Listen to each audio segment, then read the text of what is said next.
y'all doing out there? What's happening? We're gonna be about O.J. Simpson giving his take on Alex Murdaugh's trial and conviction, etc. And I'm one of the few in the minority. I've always maintained O.J. was not guilty, and I will always say that. Timeline never added up. What people fail to realize is there never was no shots on his face or his body. He took full body shots. So aside from the cut on his finger, what evidence was there? And a cut in the finger ain't the same as the description of the scene, which took a certain amount of time to get it down.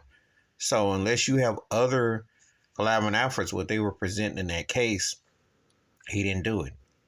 Now the thing in Vegas, he was framed, set up.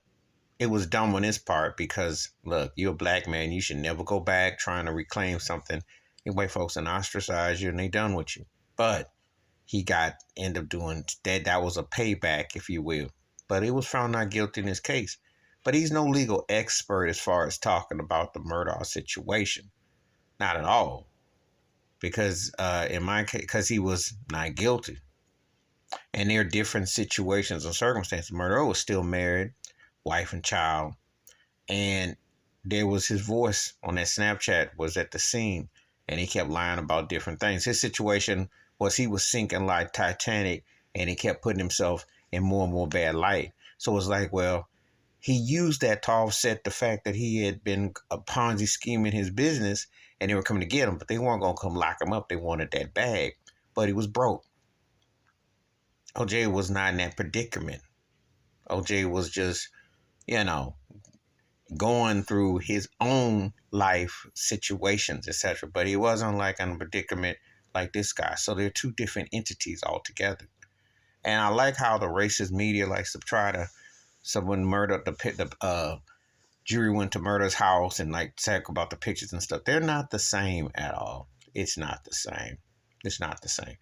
For people to ask about the Bronco chase and all that, he was going through his own personal in his mind about what reflections and times. But to say that he did those sort of things, well, a man almost pushing 50 who has arthritic knees. Because I watched the civil when OJ tried to walk the stairs and I got brainstorm, which no one ever points out. Hello, that ain't nobody that's hopping fences and running and everything. He was built, but his legs were shot. He was one of the greatest football players ever. His legs were shot.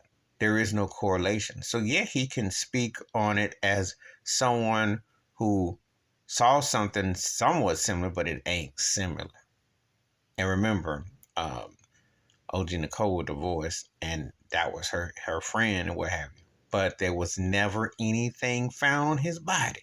Now, I know people say, well, murder, there was no weapons found in his situation, but he was tied on the voice because he got caught lying multiple times.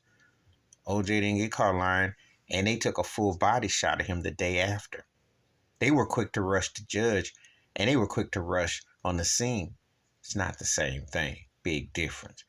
And OJ is also a black man at this stage. He don't care. He going to speak on stuff because, well, he was framed a second time, period. Okay? And then ostracized him. So what does the brother got to lose at this stage? Aside from the past, the white media has ostracized him. They don't want to talk about him as a player. They didn't treat him. There's some who still, like, I will always acknowledge, because I don't forget how great he was as a player. And he did cross over. And let me tell you something. He was one of the most important crossover figures as far as black entertainers, athletes getting on TV. Because no O.J. Simpson, no Michael Jordan, no Tiger Woods. I can go on. You think I'm lying? You better realize how big that man was and what it meant in white world and commercial world. Because that nickname and initial alone, they didn't even know his name. He had a nickname. He was the Juice. And he paved the way for a lot. His personal situations, being bougie on TV and tap dancing and timing, I never cared for that online voice. But one thing, I stuck to the facts about the case. He ain't do it. It didn't add up. The timing was off. And there was no marks on his body. I'm talking about real marks, because if you know anything about the scene, they were fighting for their lives. Murdaugh's situation, he lied, and everything pointed to him. And he was defrauding and just broke and busted. Big difference. Please hit like, subscribe, welcome thoughts and comments, and I do respond. Thank you. Wash your hands. Keep your mind clear. Watch out for another. And share the video if you want to know. I'm out.